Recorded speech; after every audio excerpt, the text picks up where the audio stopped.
pertemuan pertama di semester kedua di bab 4 kelas 7.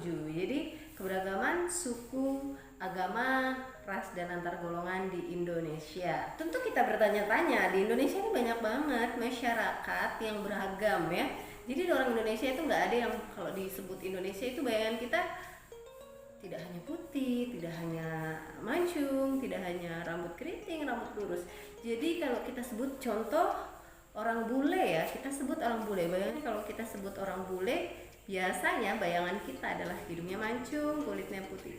Kalau orang Indonesia berbeda kisah. Kalau kita sebut orang Indonesia akan banyak jenis dalam pikiran kita. Ada yang kulitnya eksotik, ada yang kulitnya cerah, ada yang hidungnya mancung, ada yang matanya biru, seperti itu. Yang hari ini kita akan pelajari mengapa kita belajar macam-macam seperti yang saya sebutkan tadi. Oke, kita punya 5 faktor di sini. 5 faktor yaitu yang pertama letak strategis wilayah Indonesia. Coba perhatikan gambar di sebelah saya.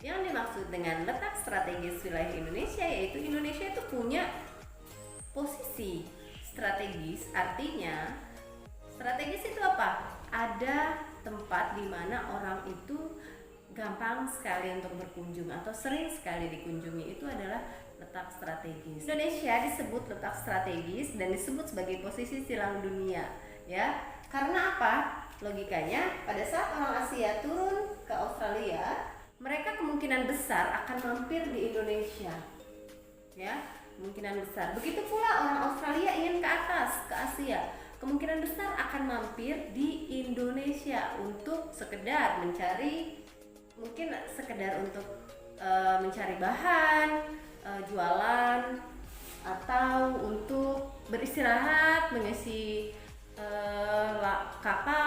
kapalnya diisi dengan bahan-bahan seperti itu, bahan bakar maksudnya, atau dari Pasifik ke Hindia atau Hindia ke Pasifik ya. Kenapa sampai dibilang seperti itu ya? Jadi saking banyaknya orang yang mampir ke Indonesia, alhasil kalau kita sering bergaul dengan orang Jawa misalnya, lambat laun mungkin kita sering tinggal di lingkungan Jawa yang menggunakan bahasa Jawa ya, lambat laun kita akan mengikuti logat-logatnya ya, itu terpengaruh seperti itu. Atau kita di suatu daerah yang lain, kita biasanya lama-lama akan terikut dengan logat yang ada di daerah sekitar. Itu yang dimaksud dengan letak strategis wilayah Indonesia. Nah, ada satu lagi yang menyebabkan kenapa orang Indonesia jadi beragam, dikarenakan letak strategis wilayah Indonesia. Ada yang tahu? Ya, ada proses yang ini. Orang Indonesia dan orang yang datang ke Indonesia menikah dan kemudian anak keturunan mereka tentu agak berbeda daripada orang Indonesia dengan orang Indonesia asli ya. Seperti saya ambil contoh, kenapa orang Dayak itu putih-putih ya, itu ada alasannya. Menurut cerita, menurut sejarah yang ada, yaitu orang Dayak merupakan keturunan dari Cina daratan. Artinya dia ada nenek moyangnya percampuran antara Indonesia dan orang Cina daratan, sehingga mereka kulitnya putih-putih, bersih seperti itu ya. Makanya kita jadi beragam ya. Mungkin orang Aceh itu kok kayak orang Arab. Mungkin saja pada zaman dahulu orang Aceh didatangi oleh pedagang Arab, kemudian ada yang menikah di sana dan beranak. Oke. Jika kalian punya pertanyaan, silakan layangkan di kolom komentar ya. Nomor 2 yaitu kondisi negara kepulauan. Oke. Kondisi negara kepulauan. Kita punya pulau yang banyak ya.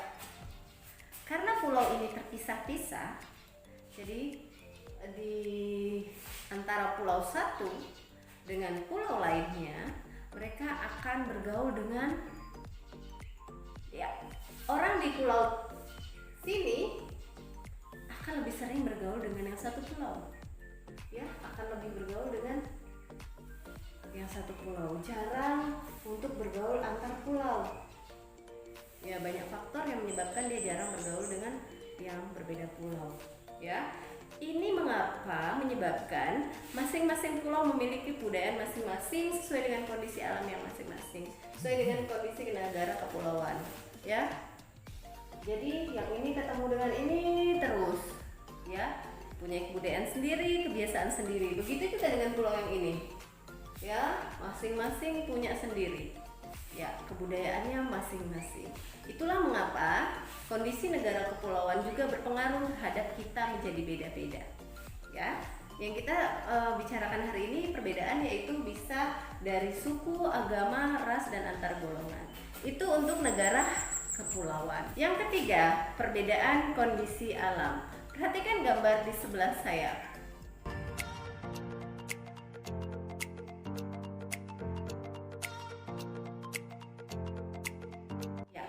Ada gambar pantai, ada gambar gunung. Biasanya orang pantai menjadi, ya betul, seorang nelayan. Ya, kenapa di pantai orang lebih senang menjadi nelayan? Kenapa? Ya, karena di pantai banyak air sehingga banyak ikan. Tidak mungkin di laut dia bertani, ya. Kenapa orang di gunung sukanya bertani? Ya, karena di gunung lebih banyak daratan yang bisa dibuat untuk bercocok tanam. Itulah kenapa orang di pantai dengan orang di laut menjadi berbeda. Berbeda dari segi mata pencaharian, berbeda dari segi bentuk rumahnya juga berbeda. Orang di pantai kemungkinan rumahnya lebih tinggi-tinggi, ya, karena apa? Menyesuaikan dengan pasang surut air laut. Kalau orang yang di gunung rumahnya rendah-rendah juga nggak apa-apa. Kemudian juga orang di pantai biasanya berbicaranya lebih nyaring, ya. Karena apa? Dia harus melawan deburan ombak. Kalau ngomong pelan-pelan nggak kedengaran, ya. Kalau di gunung ngomong pelan-pelan juga nampak, ya. Jadi kedengaran seperti itu. Jadi kenapa nanti kalau orang gunung dan orang pantai bertemu mungkin terjadi perbedaan. Yang keempat, kondisi transportasi dan komunikasi. Orang akan lebih senang datang ke tempat yang jalannya mulus ke sana atau yang sulit? Tentu. Jadi orang lebih senang berada di tempat yang akses jalannya bagus. Kemudian sampai sana sinyalnya ada, ya. Mungkin ada yang pernah punya pengalaman di rumah neneknya, bisa komen di bawah. Jadi saya minta kalian komen untuk pengalamannya, mungkin pernah berada di suatu tempat yang kondisi jalan aksesnya ke sana sulit, atau kalau mau ke sana harus berganti-ganti kendaraan beberapa kali, kemudian sampai di sana ternyata sinyalnya susah. Boleh komen di bawah, saya mau lihat seberapa banyak orang yang pernah punya pengalaman dengan kondisi jalan dan transportasi yang memang agak susah, ya. Kemudian pertanyaan saya berikutnya, apakah kalian ingin kembali lagi sana sering, ya, dibandingkan dengan tempat yang lebih enak untuk jalanannya mulus, aspal, sinyalnya kuat walaupun sambil baring kuat masuk sinyal jaringannya. Lebih milih yang mana? Yang A atau yang B? Pilih, komen di bawah A atau B, ya. Nanti kita akan ketemu jawabannya. Orang yang di A yang kondisi jalan yang susah dan yang B kondisi jalan yang bagus akan berbeda, ya, karena hal yang tadi, transportasi dan komunikasi. Silakan komen di bawah. Dan itu merupakan salah satu tugas dari saya. Apakah A atau B yang dipilih kemudian menjadi berbedakah orang A dan di orang B? Kelima, yaitu penerimaan terhadap perubahan. Oke, penerimaan terhadap perubahan ini tentu saja banyak. Seperti dulunya kita nggak kenal HP, nggak kenal laptop, ya. Seperti dulunya kalau mau ke tempat mana itu jauh banget, lama banget. Itu perubahan, ya. Atau perubahan itu bisa datang dari luar, yaitu perubahan kebudayaan dari luar. Dulu nggak kenal K-pop, sekarang kenal, seperti itu. Jadi penerimaan terhadap perubahan itu juga merubah seseorang, ya. Seperti misalnya orang yang suka K-pop biasanya ngomongnya cinca, kayak gitu-gitu, ya, suka, ya. Itu namanya penerimaan terhadap perubahan. Dia bisa seperti itu jika dia menerima, Ya, itulah yang penyebab kenapa orang Indonesia menjadi beragam. Ada 5 faktor. Mari kita ulangi ini. Yang pertama,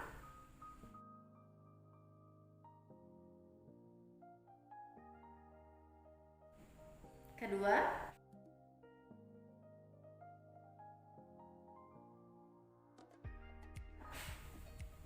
ketiga,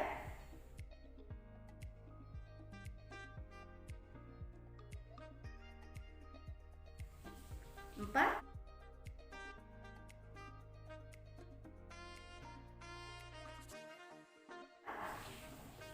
lima.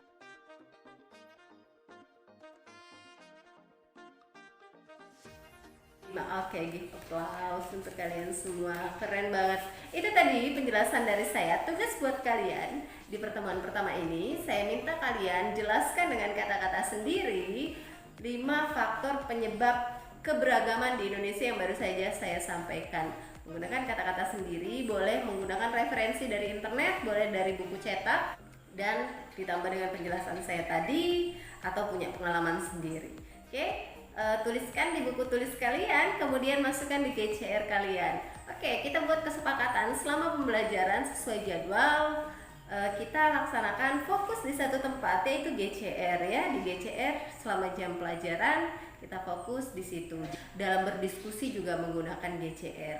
Oke, tugas yang tadi dikerjakan difoto dengan syarat difoto dari atas ya. Kemudian posisi buku seperti ini, difoto dari atas. Tintanya harus jelas. Untuk pekan depan kita akan belajar tentang keberagaman suku dan keberagaman agama. Yang akan kita pelajari bagaimana keberagaman suku dan keberagaman agama di Indonesia, dan berdasarkan apa keberagaman suku dan keberagaman agama itu terjadi, ya, atau berdasarkan apa kita bisa mengelompokkan orang di satu suku yang sama atau di satu agama yang sama. Dan tugas berikutnya yaitu carilah satu foto dari masing-masing, disiapkan untuk pekan depan ya. Oke, dari saya cukup sekian, semoga bermanfaat untuk kalian semua. Assalamualaikum warahmatullahi wabarakatuh dan selamat pagi.